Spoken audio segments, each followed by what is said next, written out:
All right, welcome into the Bobby Carpenter Show. We got our guy Schlegs, fresh, hot, and ready down in Jayville, hanging out here with you. Super pumped for another terrific show that we're putting together today, Schlegs. So very, very excited for that and everything that we've got going here. It's going to be a lot of fun, and very, very excited for this edition of the show. Going to be joined by Bill Bender here in the second segment. Dive on in with that. Richard. It's a Thursday. We're going to talk about yesterday, Schlegs, we did the defense. Today, the offense, what you ultimately want to see there, and lean in on that a little bit. Got some black stripe alerts. Got a lot of different stuff that's going to be swirling around. I want to start with this, though, Schlegs, because I'm trying to think where it was. It's at Coastal Carolina. We have that, Pat. Did I throw Petey Pablo? No, that's North Carolina. But it's all in North Carolina. But anyway. But about the free food at the concession, Schlegs. Yeah, Coastal.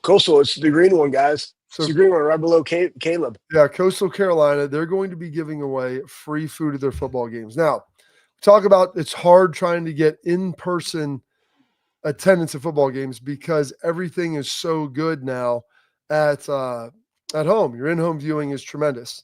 And so this is, saw this via the Pat McAfee show. It's pretty sweet. Pat was talking about this. You go there. I don't know what the limits are on this, but let's watch and see, take a gander of what it could be. Imagine being in the Woody Hayes and getting some nice free food to fill your gullet. What's up, boss? Hey, how's it going? Good. What's the damage? Free. Free. Well, what about for this? Free as well. Free. All of it free. You want some nachos? Yeah. Free too. All free. All free. Free. Can I get 50 of these? Yeah. Free. Free. What about a drink? All of it. Free. Free. Have 2 drinks. Drinks? Whew. And all a hot free? dog. Yeah. Hot dogs free too? All free. There you go. Free. Free. Yeah.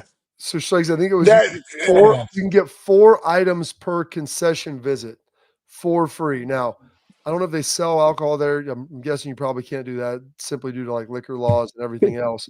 But if you get 4 items, dude, you can get some nachos, a hot dog, maybe some popcorn, and then ultimately a drink. Like, think how great that would be. Man. You know what? 4 concessions, 4 things per visit. I think they're trying to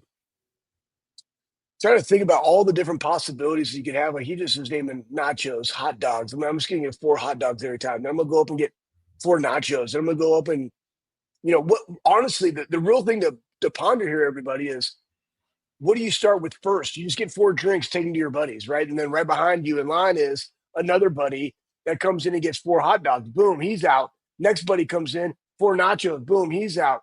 Then you're like, maybe there's another buddy. Boom, he gets 4 popcorns or maybe some sweet treats like some peanut M&Ms or something like that. And he just gets 4 of those guys. The possibilities are endless. I definitely know that you're going to be able to start the game. This is something, it might be a little bit counterintuitive, giving all this stuff away for free, because then is there a limit? Are they just going to have unlimited supplies? What does their supply chain look like? And also, when is it going to run out? Because then if it's all like, hey, this is all we got, and we're going to give it away till it runs out, who's going to be in the seats for the opening kickoff? They're just going to keep cycling back through this thing. Like, I want the crowd hype. I mean, they got Enter Sandman up there at Virginia Tech. Like, I don't know what they do at Coastal Carolina, but you want to have some juice. Where is all the juice? They're at the concession stands getting free stuff. Absolutely. And I'm with you, Schlegs. I get it 100%. I love it. Bring the people, but. So at Scioto Country Club, where we belong, they do a speaker series, and it's like the first Tuesday or second Tuesday of the month. And with it, they have a buffet. And so they'd have cool people like business leaders. They had this guy come through talking about World War II history. There's a show, I believe, on HBO or Netflix called The Liberator, wrote an unbelievable story about it. It's the most diverse unit in World War II for Americans as far as like culturally and ethnically. And they basically did the D-Day version, like the march. It's basically like Band of Brothers, except they came through Italy. And so he goes up there and talks. And my son loves history. Unbelievable thing. I'm sitting there watching it. He went and spoke at Upper Langston High School and speaks at some schools. And he's British, talking about how American exceptionalism is what saved the world from the fascists, and how it's like, because you didn't have to come save us. We were Great Britain. We were on an island. We're getting hammered. You guys would have been fine. But America chose to then ultimately not only, liberate the Pacific, but also, rid the world of fascism. And so how great that was. So he's like preaching that. But while I'm there, like Ryan Miller, I'm talking to, Ryan Miller's son, or their kids are the same age Schlegs. And you're a big believer, this, like getting young men, like teenage boys to gain weight is hard. And so we go there, Schlegs, they got the limitless buffet. And it's like, at some point, do we bring you to the speaker series? It's like $22 for you to go sit there, but you're going to probably eat $50 worth of food. Like, this is a 3-plate situation. They've got, they've got chicken, they've got, usually some beef, they've got mashed potatoes, they got vegetables, and they got a lot of desserts. And so let's just load on up on each category. And you've got like 2 hours just to sit there and engorge yourself. And let's start sacking some calories. They're just gonna be like this, just pass out. I will tell you this. This was my high school routine. Every single day of the week, I had a place that had a deal. Whether it was Taco Bell 10-pack, and I'd buy 10 tacos and a Mexican pizza, and they had, remember those little twisty deals that were like cinnamon twists, I think is what they were called. That was my order. It was literally like $6. All right.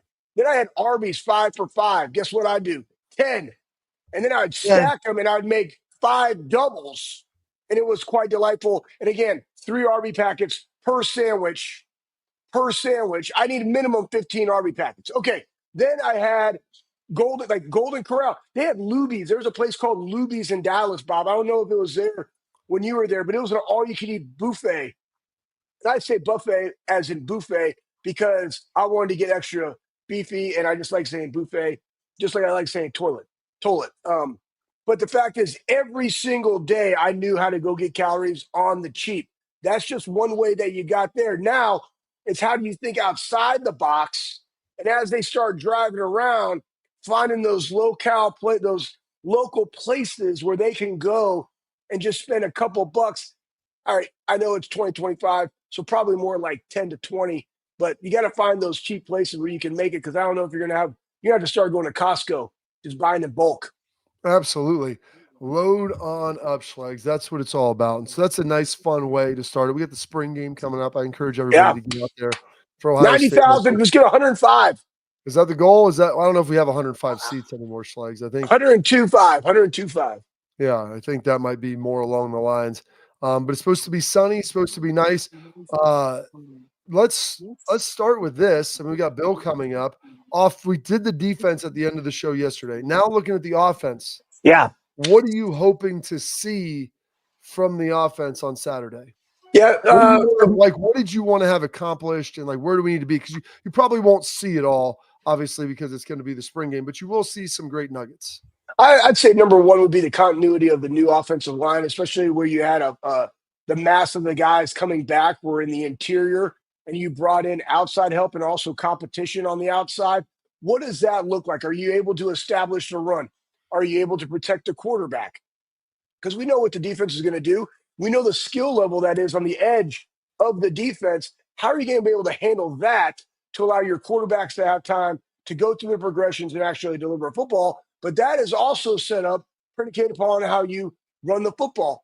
And when you got a young guy coming in and Peoples that hasn't had a lot of stuff, a lot of carries, you got a transfer from West Virginia. You got some backup guys, old Williams, Sam Williams-Dixon, my guy. There's a plethora of dudes in the room. But how are you able to establish the run against the defense? Because that's the thing. That's just like hat for a hat.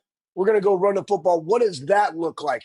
And then from there, throwing the football, one thing I do not worry about at all is this wide receiver room and their routes and displacements. I don't worry about that. The one thing you can watch is how do the younger guys in the wide receiver room, how do they block on the perimeter? Because last year, I think that was one of the things that they did at a very, very high clip. And the last thing I'm going to say is I'm interested to see how they utilize all the tight ends like we did a year before. Is it different? Is it not? From an offensive perspective, with Brian Harline now being the coordinator and maybe going to some things, what does the totality of the offense look like compared to where it was last year with Chip Kelly? What about you? Yeah, it'll be interesting. I don't think the thing is, I think you'll see a lot of vanilla stuff. I don't know if you'll see the tight end package. You know, from watching practice, like they've got versatility in their personnel groups. I think both Kazmarik's nicked up a little bit, like he hasn't practiced, a ton, and so like that's obviously one of your lead tight ends, big, strong blocking guy. I'm curious to see, like you said, those tackles. That's what they need to see. Ethan out there on the right side, he just lost his black stripe. How does he look? Daniels over there on the left. How does he look? Austin Servel's been playing some right tackle. What's he going to be able to do? I feel like on the inside, they're good. Some of the young receivers, we talked about it. Quincy Porter, like very talented guy. Quincy. What they're able to do. And then so I think they're going to get a lot of run with these quarterbacks. That's what I don't know why they wouldn't want to go to the spring game. Everybody wants to know, how do the quarterbacks look? Tell me about this. Tell me about that. What do they see? Like, you're going to see those guys. Now, they're not going to be live. You're going to let those quarterbacks get hit. Ryan's done some live stuff with them. But you're going to want to go out there and you'll be able to see what those quarterbacks look like and see for yourself. Can they throw? It's going to be a pretty nice day. I don't think it's going to be very windy, 55, sunny. How efficient do they look? This is kind of their first foray into some game reps. And then even Tavian St. Clair, like he's a young dude, his first time, playing big time ball. You got, probably, hopefully 90,000+ people there. Like, you're going to do some good, you're going to do some bad. How do you bounce back from that? And how are you able to get it done? Because I think you'll see some of those top line guys, but JJ and Carnell Tate, you'll see some of it, and then you'll back those guys off. And then it's like, okay, probably a little more Brandon Innis, then you back him off. And then the second crew of receivers who are still really good, what do those guys look like? How are they able to operate? You're not going to see obviously the in-depth of the game plan, but can you run the football? They'll do some live stuff. They're going to do some live stuff with the running back Schlegs. How are they going to be able to run the football? Like that's a big piece, especially I want to see how they look on the inside. Yep. And Bob, it's timing up front. Like they had that. You had two veteran running backs that had a lot of carries. And also, one thing that they did not have was turnovers. And in a game like this, that what you're seeing is, are they learning how to protect the football and still run very aggressively? Because one of the best things that I thought Ryan did as a team last year was teaching the guys how to practice not full contact. Yeah. Because why? You're playing a 16-game season now, just like in the NFL. Like, you have to be safe. But now, what does that look like when you actually start putting hats on the ball? And are they able to still protect that from the running back perspective? So again, something else to be able to watch. That's why you go. But you're absolutely right about the younger wide receivers, though, Bob. I'm excited just to see the depth. And then when you guys go through, it's okay to nitpick and see, hey, man, they don't have that number one and number two group looked really good. Well, what about the threes? Is that an area that they go in the portal? You guys can think about that kind of stuff. Like, that's fair. Think about what they're going to do next because it's coming up, especially with Mark Pantoni just getting that contract. You go be him for a day. Get to be Mark for a day, Schlegs. How great does that ultimately sound? All right. Well, that's it for this segment. We got Bill Bender coming up on deck. But first, I want to tell all the parents and athletes out there about our friends over at Export. Protect what matters most. Trusted by professional athletes. Designed by NHL team dentists. Export mouth guards. They're scientifically tested to absorb those big hits to protect both your grill and your brain. Export mouth guards. They've got 3 layers of advanced protection. They have a patented use of carbon fiber. They 3D print that thing right to your grill for more protection, better performance, max comfort, and clear communication. So you can focus on your game, not on your gear. Don't take chances with your safety. Visit exportguards.com/Bobby. That way you can save 15% on your order. Export, protect what matters most. Bill Bender coming up next.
All right, welcome back into the Bobby Carpenter Show. And now we are pleased to welcome in our guy, Mr. Bill Bender, to the program.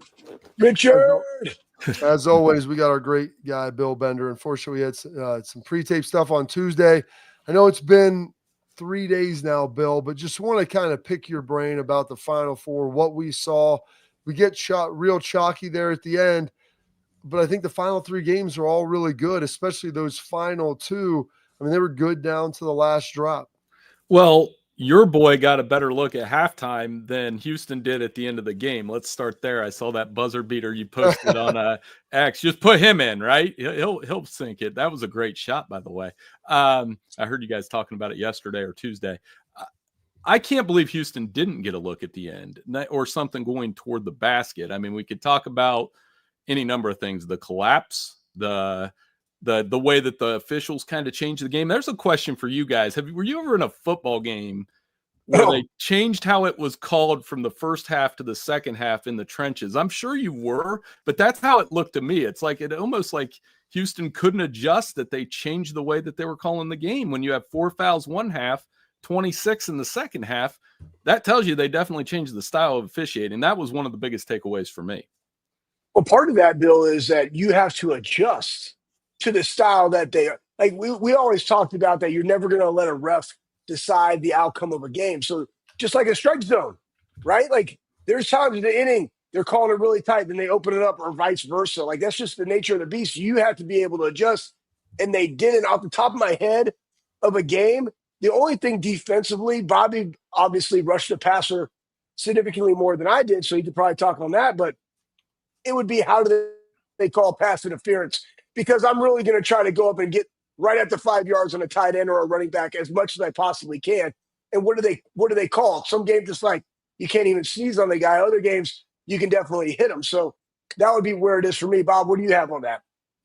Yeah, I mean, you've just got to get a feel for it. I mean, that's especially with the PI, like holding, I mean, all those different things, regardless of what sport you're playing. And it was interesting, Bill. It seemed like, when you were watching, Houston, the battling Florida was trying to get tough. Like they're an offensive team. They score a lot. And it seemed like it was impacting them early in the game. And then all of a sudden that thing started to flip and maybe the shots didn't fall as much for Houston. I feel for Kelvin Sampson, had a great opportunity, a great chance, but it seemed like Florida was the better team in the last 10 minutes of that game. And they just kept kind of chopping wood to be able to ultimately get it done. I'm sure they've built a good program there with Kelvin Sampson. I'm sure they'll be in the mix, but that seemed like the same thing with Duke. I mean, when you have a big lead like that down to the end, it's got to be a bitter pill, Bill, for those guys to swallow, knowing how hard it was to get there. Yeah, the Duke Houston game, I'll remember this for 2 reasons. One, the way that Houston came back, obviously, and that sequence of events. And I mean, we talked about this Monday where I thought that game really changed when they called a timeout when they couldn't just inbound the ball. And John Shire was telling his guys, we've got to get open, and Houston can get after you. And they got after it in the last 5 minutes. Whenever I watch a game with Grant, I always tell him, and it's not perfect, I said, if you're up by 10 or more with 5 minutes left in a basketball game, you should never lose. But it's not perfect, and I know a shot can go in. But when a team is up 10 and finds a way to lose, but the reason Houston got back in that, at that 5 minute mark, that defense really locked down. And, then I'll remember it for after the game. I went down in the basement and we had a little bit of flooding from all of the rain over the weekend. So there was some boxes that needed to be moved around late on Saturday night into Sunday morning. So, but fortunately everything looks good now. And I'm telling you guys, man, did we get enough rain or what last weekend? It was crazy. Yeah, I'm good with the rain. Everything's starting to grow. I got to get out there and mow. That's a good solid 6 hours of some Blackie Miles and some Red Man, some country music. But let's flip gears because I'm good with basketball, Bill. I'm good with that. I know you love basketball, and you're so lanky, long arms and such, right? Just throwing it in my face. Where do you see Ohio State right now in this spring football? Everybody's talking quarterbacks, but I don't want to talk about quarterbacks. Let Bob do it. But what do you think? What is the one group that you're really looking at outside of that position that you are anxious to see in the spring game? Well, I hate to repeat what you said, but I mean, the interior line is back now, right? Remember that was such a question mark late in the game that it became a strength late in the season? with Montgomery and those guys. So, how do the transfers fit in? And, I'll be honest, whenever I go to a spring game or watch a spring game, I probably don't watch the offensive line as much as I should. You'll watch the running backs too, a rebuilt running back room when you've got two guys that are going to get their names called in the NFL draft here in a couple weeks. And we're trying to figure out whether or not Travion Henderson or Quinshon's a first-round pick, probably second round on Quinshon. Who steps up? Donaldson, by the way, at West Virginia, I don't know why it stuck out. When I went to when the running backs were available a couple weeks ago, he was really good at West Virginia. And when they played Penn State 2 years ago, he was outstanding in that game. He's big. And I'm thinking, I wonder how he fits in that rotation because he has a lot of experience in that kind of offense that Ryan Day likes to run. So I think he's an interesting guy this year and want to see how he does. It's interesting, Bill, because he's like big, he's physical, he's dropped a little bit of weight. I think kind of the only thing is like he doesn't have that crazy top end gear, which there's worse things in the world to not have. If you're going to be a good meat and potatoes guy and be able to ultimately move the chains, just in general, like, do you normally go to spring games? How many of these do you generally consume and watch? And like, how close of attention do you pay to them kind of around the country? I'll have them all on DVR this week. Grant has a lacrosse game at 1. I'll check it out when I think we're going to actually go and watch the number 2 lacrosse team in the country on Saturday afternoon. Let's go watch them play Maryland. But they're number 1, right? Maryland? Are they? They're either one. Yeah, this should be a really good game. But we could talk about them in a couple weeks. I've got a good story idea there. Now, but when I get home, I'll put on the Ohio State spring game. I'll DVR some of the larger ones as we go. You want to you'll end up watching Michigan and a couple SEC schools and the teams that, you think will make a difference. The thing with Ohio State spring games that I watch is, and I hate to circle back to it, Schlegs, but you're definitely going to watch the quarterbacks here, and particularly the first two in Julian Say and Lincoln Kienholz. And last year I went back and watched some of the reps from last year's spring game, and those guys weren't quite there yet. And what does Ryan Day always say? I know he talked about 4th and 2 against Texas, the toughest guy, but who protects the football? And you're going to watch which one of these guys is going to protect the football, make the right throws. I don't know if you guys got a better feel for it than I do, but I feel like this, when he says it's neck and neck, this isn't lip service to prevent a guy from transferring. I do think this is a real competition. And in these Ohio State spring games, it's probably not as glamorous as like Burrow versus Haskins versus Martell, but it's still a competition. It really is. And everybody's like, it's done. He's just saying that. I go, listen, I've watched more practices than anybody not on the coaching staff or working at Ohio State. And, I always watch a lot of the defense, Bill. And then when there's a good ball thrown or something or a bad ball, and then I'll look back to see who it was. And did they get a good read? Was there pressure? All those different things. And both of the guys have done a good job at times. Both of them have been inconsistent. And that's what you kind of see with young guys who haven't played enough with everything. And so you're going to witness some of that and you're going to see some of those growing pains. But there's things that Lincoln's done really well. He had a good practice when people were there publicly. And so I think that opened some eyes for people that thought it was just a foregone conclusion that he would be the guy. And this isn't some lip service thing. I think Ryan would probably love to be able to come in and say, hey, I think it's this guy or that. I don't know if you could truly even handicap it now other than, dead even 1-to-1 for both guys, just what they're able to bring to the table. You mentioned, they've got Texas coming up, opening game this year. So there is no like wade into the water or anything like that. You've got to be ready to go. And so how does that change how you handle this spring game? Does it change how you handled spring practice? Does it change how you handle the fall if you're kind of uncertain at quarterback? And like Ryan, you have 8 new starters on defense and probably 3 or 4 on offense. Where I think it'll make a bigger difference is in fall camp because, again, I'm trying to go back when you guys played, if you had like a blockbuster opener. And whenever I talk at coaches in July at media day and they have that big game to start the season, the general consensus answer you get across the board is, man, it heightens things. in August. We're ready to go because you're not opening up against, had they been opening against Grambling and then playing Texas, that flips that a little bit because you've got that week to wait and see. And we always hear coaches say you improve so much from week 1 to week 2. But this is Texas, and this is Arch Manning. And yes, they've lost some guys too, but that's going to be a high-level game right off the bat. And I would think it helps in some ways because you have to be on point, and you have to be in sync with whoever you're starting at quarterback and the receivers and the defense, because I know this is the easiest prediction I could possibly make for next year. The winner of that Texas-Ohio State game, their quarterback's going to be the Heisman frontrunner. They're going to be the number 1 team in the country heading into week 2, and they're definitely going to be the national championship favorite. That's how big the stakes of that early season game are. Man, that's big. That's big time ball. And in our senior year, we had Miami of Ohio. Correct me if I'm wrong, Bob. And then we had Texas. Like, that was ours. Like, it went boom and boom, and it was like that was like the first one of those. Here's a question for you: what are you, from the coaching staff perspective?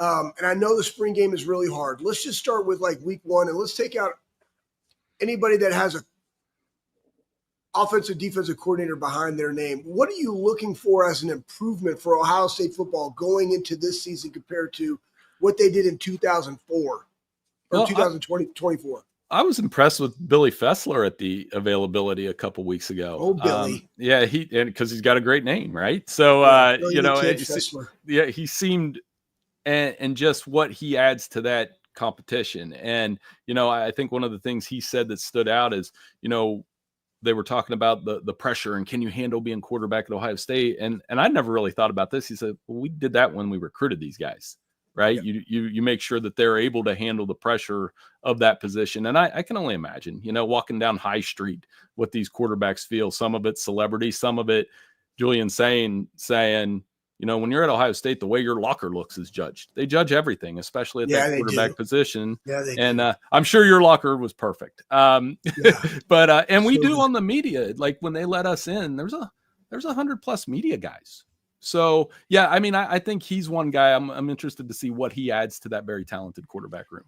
All right, we're here with the very talented Bill Bender of the Sporting News. We'll take a quick break. We're going to come back, talk a little about Will Howard, his draft prospects, and his little sit down with John Gruden and the Fired Football Coaches Association coming up next.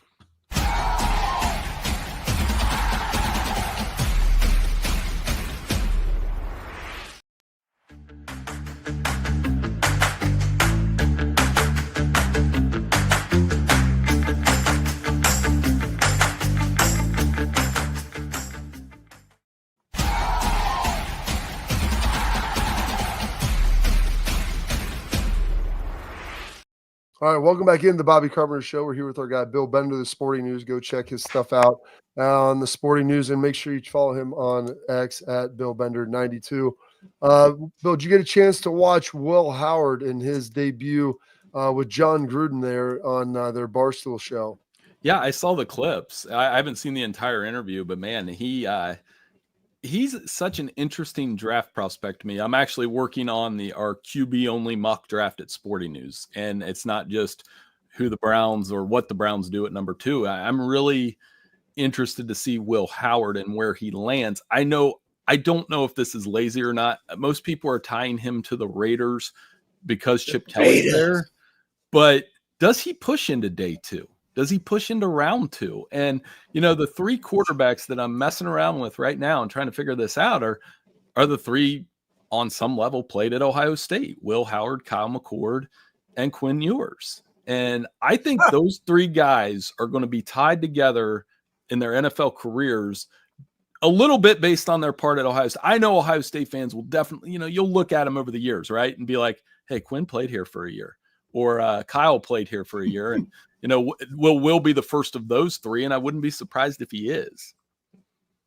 Yeah, I'm just reading the chat. You guys are the best in the chat room.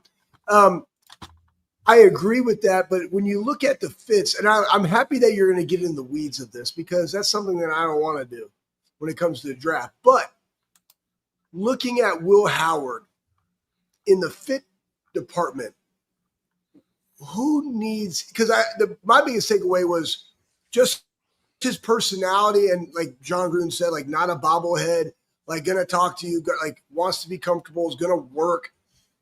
He's a rally the troops type of guy. What organization do you feel that needs a quarterback also needs a touch of that? And I would say also a touch of competitiveness. And that really goes for all of our guys where they get drafted because they're all such high character guys, but it's primarily focused on Will Howard. Okay, so 3 options here. The Raiders, Okay, I like it. The Raiders are one, obviously, with the Chip Kelly connection, and he could step in there, knows the offense, and with his size, his intangibles, I think he would be a great locker room guy there. Do we go the hometown route and Cleveland drafts him in the second round, not the first round, or they trade down and grab him later and ride that momentum there? Or, and I've seen this one as well, I don't think Pittsburgh's going to draft a first-round quarterback. I think they're still waiting on Aaron Rodgers. They could go Jackson Dart there, but do they wait? And what a torturous event that would be for Cleveland Browns fans if Will Howard somehow went to the Steelers, sat for a year or whatever, ends up playing there, much like Big Ben did, and just tortures Cleveland for 10 years. Sorry to bring up that scenario, but I do think Will Howard could fit and thrive in a place like Pittsburgh that's much like Ohio State, whether we like to say it or not, Ohio, the Steelers are a winning organization who drafts well. 100% they do. Bill, before we get you out of here, you put together a great piece on the Sporting News. Will Sayin start? Maybe some of the highlights of that, kind of a little foreshadowing to lure some people there to read it just like we did. Well, no, I think, first of all, our graphics department does a really good job. That's a nice they agility in there. And, the article does focus a lot on the responsibility and is he built to handle playing at Ohio State? We do judge everything in Ohio. We judge where you're from, what you're wearing, where you eat. And I thought he handled the media session I went to very well. Seems personal. He knows what questions to answer and which ones not. I thought the funniest part was Tim May asked him about Brian Hartline's new offense, and he basically said, I'm not sure, as in, he knows the offense. He's not sure what he can tell the media on that one, and everybody laughed a little bit. So there's some personality there. Lincoln Kienholz is going to be an interesting person to watch. He got in the weight room, that's for sure. He put on about 20 pounds. So that is what we'll watch. But I think you get a little bit more on Julian, what Will Howard said, what Coach Fessler said, and we'll see how he does on Monday. And as I pointed out, I was like, didn't Joe Burrow wear that number? So you've got a 5-star quarterback in that number. It looks pretty good. It really does, Bill. It looks tremendous. Well, it's a great article. Everybody go check it out on Sporting News. Give Bill a follow on X at BillBender92. Bill, thank you for some time today. We really appreciate it. It's always a pleasure having you on. And, we've got some more. You got lacrosse. And so it looks like the weather's starting to turn. I was sitting at my daughter's game yesterday, and it was getting a little rough outside. So hopefully we can get done with this bipolar spring weather here for Ohio in the spring. I'm sure our cars just cross on 270 all the time, guys. So I'll see you guys next week. Thanks so much for having me on. Absolutely. That is the great Bill Bender. Make sure you guys check out his stuff, as he does a great job and so gracious to put it in the chat, Bob. I put it in the chat. Absolutely you did. I don't know what you put in the chat, Buckeyes. You did. Said, hey, let's get to that. Support all right. Our guy, Richard. Coming up next. Absolutely. We've got our guy coming up next. We've got headlines. We've got some interesting stuff, like some black stripe alerts, some silver bullets of the day. Find out what's happening to Buckeye practice here coming up next.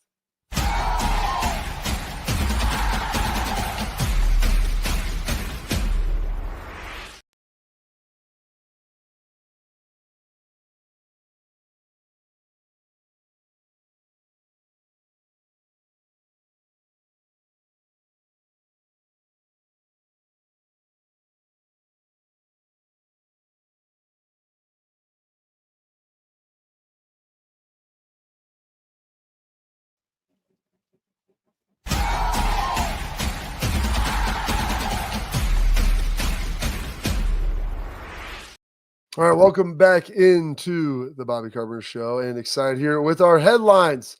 Headlines are sponsored by our friends over at Lake Spur Marketing. They're a full service agency, folks. built on trust, strategy, performance, the things you want to hear, the people you want to partner with. Lakespur team shields your team from the outside noise, the cold callers. They want to let you do what you do best, which is run your business. You don't have to market it. They've got more than 100 years of marketing experience. So let Lakespur eliminate the waste and they deliver on budget, which is big, Schleiss, because that time and budget can run wild for you. They don't chase clicks. They build partnerships. Lakespur Marketing, the proof is in their partners. So go check them out, a proud partner of the Bobby Carpenter Show here. Get you smarter, Schleiss. They'll take care of your business the way they take care of all of their partners. Now, all right, Schleiss, we got this for you. We got a black stripe alert.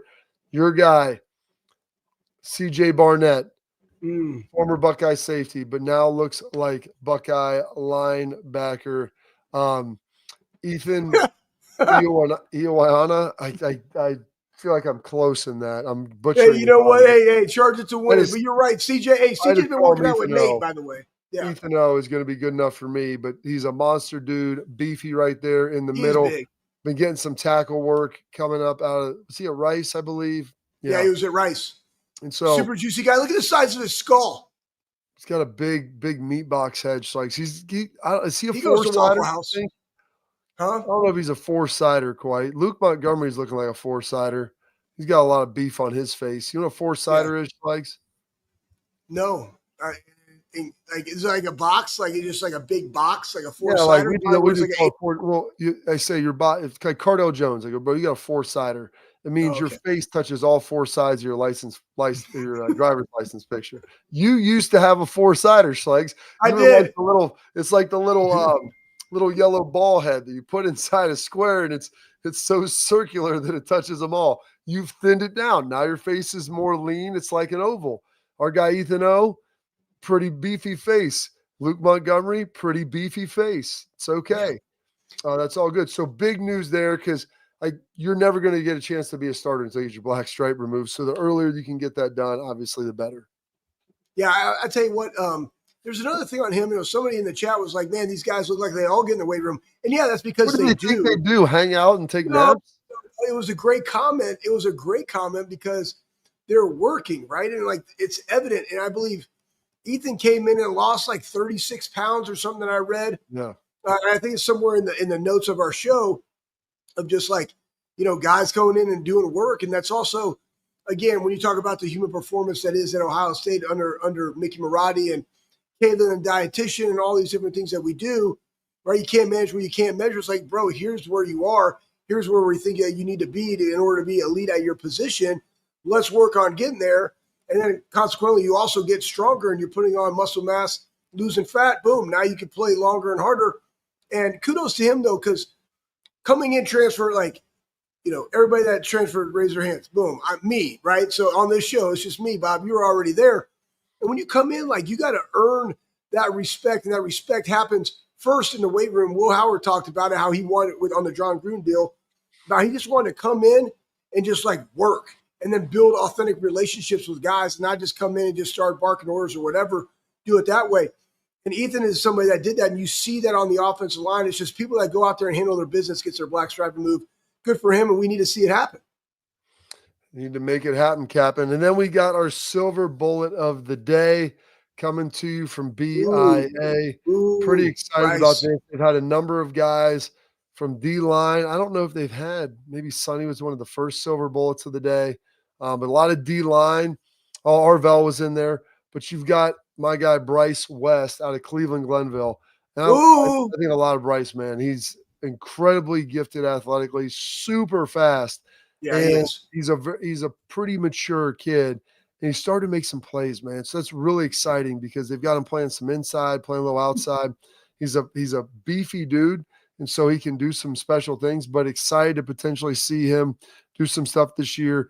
And the fact that he was silver bowl of the day, Schlegs, he's made some really flash plays. You're thinking, wow, like, this dude's got it. And so hopefully he keeps that consistency. Yeah, Jalen McClain was another silver bowl of the day that we didn't mention earlier, Bob. So, like, the DBs are getting some love. I did. I think you just weren't paying attention. Oh, shit. Yankees. All right. Anyways, the one thing I don't think we have seen, though, is an interior D lineman. So that's that next step. That's what everyone's looking at. So you've got the secondary. You saw Arvell Reese. You know what you're getting with Sonny. It wouldn't surprise me if Peyton Pierce, like he's probably right on the cusp of getting one of these. Yes, he is. But those interior defensive line, like those are the dudes that every time you go out, you know they need to show out. Yep.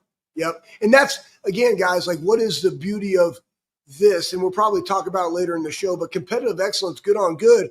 And the one area on the defense that you're actually looking at is going against the best part of the offensive line, meaning as far as people coming back, like veteran guys. So you want that good on good. You want somebody to rise up to the occasion. Guess what, man? Like Poof David Copperfield, they got one more practice and then they got a spring game. We'll see what happens, especially when they go grade out, like who was a champion, right? Because again, what are they looking for? We talked about it yesterday. Consistency. Absolutely. All right, Schlegs. We talked about Bryce West. He's got a pretty chunky face now, not crazy meaty. We were talking Great about smile. Awesome. Remember he came in, he had a shoulder injury, Bob. He did, and he's worked really hard. And he's a thick dude, but he's really fast. And so, like I said, if you can learn it, man, they'll get you out there. So he's really worked hard, very diligent, mature young man. So excited to see him take those next steps. This was part of it. I was talking about four-siders before, Schlegs, the face that fits in there. Look at Anthony Rodriguez. That I don't know if that's a four-sider, bro, but you look like you're trying to do your best Zach Thomas impersonation right there. I mean, why wouldn't you? Hair. Look at it. I mean, that's what Zach. I've got pictures of Zach with that same haircut and a V-neck with that big, thick, meaty cylinder that you've got. Look at the size of those traps there. I mean, that was like sophomore year in high school. And you know what's great about that picture? I don't know if you can't really tell from how it looks online. 1999. Oh no, that was 98, 99. So that was my junior year. Wow. And here's the deal. That was a sweater vest. Notice that there's no shirt under there. And it's in Texas. So it's like, yeah, there you can see it on the side. Yeah. Boom. Just straight out, just skin hanging out of there. But I will say this, though. Look at that trap. Look at those traps and that thick cylinder right there. That's a good-looking young man. Enough of the headlines here. We got tailgate talk coming up next.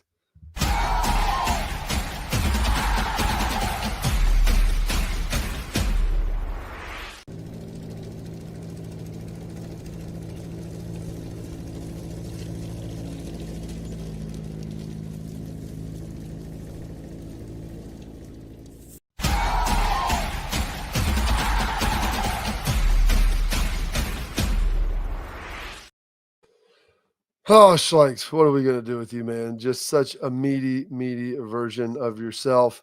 And, you're still there with a lot of different things. We got some stuff in the chat. Can't go wrong with the hair looking good. I've been hitting that Spartan up. I actually saw like a small little hair growing there, Bob. I was like, oh, man, this stuff's working, baby. That's why I've been using. We're going to get them on the show. I've been using Spartan for about 2 months now, 2.5 months. We're getting that 3 month where they said it's supposed to be working between 3 and 6 months. To get that rolling. So that's what I mean. We're looking all right. Massage it in. It looks nice, man. It looks good. Like it's easier to stay ready than to get ready. So I'd rather do that.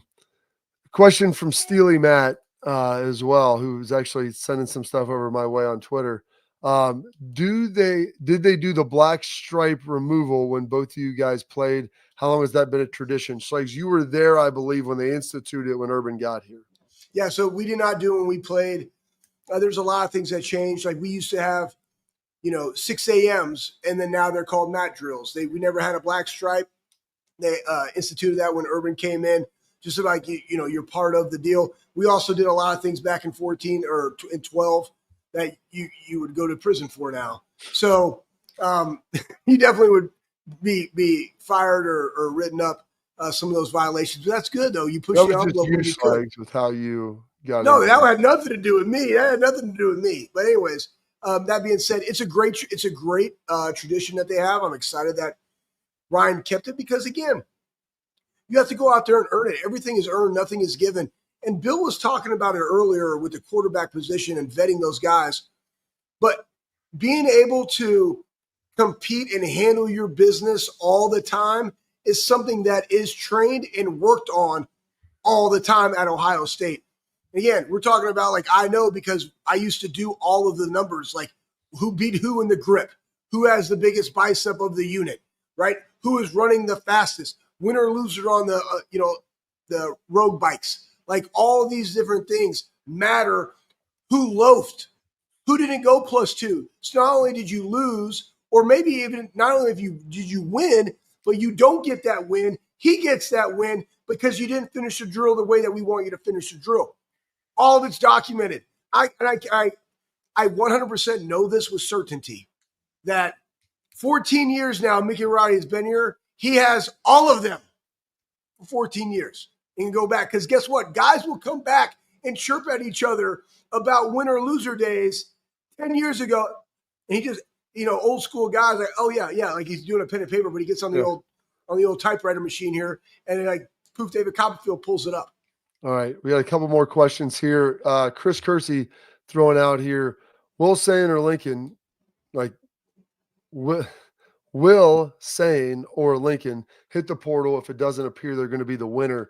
I don't think either one of them will be convicted enough to know if they're going to be the winner after the spring deal. And so then when you get to the fall, I guess you could sit out, but here's the reality of it. I don't think Lincoln would leave. Maybe I'm not positive about Julian, but getting a year of development from Ryan Day and this coaching staff and Fessler and Hart, and all the stuff that they do, that is invaluable. So that's a huge, huge deal that you can get that during the season and get some of that development. And then also the question was asked in their slides, what time is the lacrosse game? Spring game is at noon on Saturday. Lacrosse game is going to be at 2. You're not going to be back here for either one of those, correct? Nope. It's unfortunate because I'm going to try to definitely hit up the barbecue afterwards and get everything going. All right, that's it for our tailgate talk brought to you by our friends at Real Truck right now. Go check them out at realtruck.com. Coming up next, we've got our parting thoughts for the Bobby Carpenter Show as our guy Schlegs closes it out.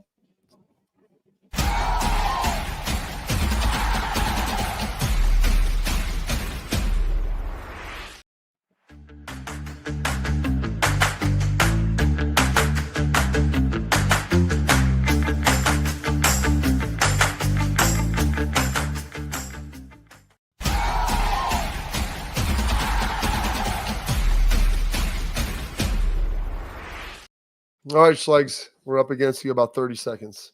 All right, hey, put that on there. Body's changing in the Woody Lab. Put it on there. So, again, we alluded to it. Ethan O, they just said he dropped 30 pounds since enrolling and is down to 335. First off, he's 365 pounds when he rolled in here. I was just a hair shy of 270. I was probably weighing in at 265. 1 pound away from putting my hand in the dirt as a nose guard when I first arrived at Ohio State, Budweiser and chicken wings. But that being said, here's the thing. Now, I say this with all respect. It's not just it Mickey doesn't mean Marotti's. you can say whatever you want, Ricky Bobby. I know. But here's the thing. It doesn't necessarily mean that this is all Mickey Marotti or all Mickey Marotti staff. I don't ever want people to discredit where credit is due, and that is the guys have to want to come in and create a lifestyle change to allow them to do this and embrace the hard work. Will talked about it. He came in almost at 250, and then he was down to 235, and he's maintained that because that's where ideally he needs to be. Same thing with Ethan O. Same thing with all the guys that have come in, whether they're a freshman or whether they're a transfer. Like, they're looking at it, they're putting them in the best position. They just got to follow the plan, and he has, and a lot of guys do, and that's why they look the way they look. Absolutely. All right, that's it for today's show. Coming up tonight, we got our final show of the week tomorrow, previewing the spring game, everything going on there. And we'll have some great players for you here coming up next week. So stay locked in right here on the Bobby Carpenter Show.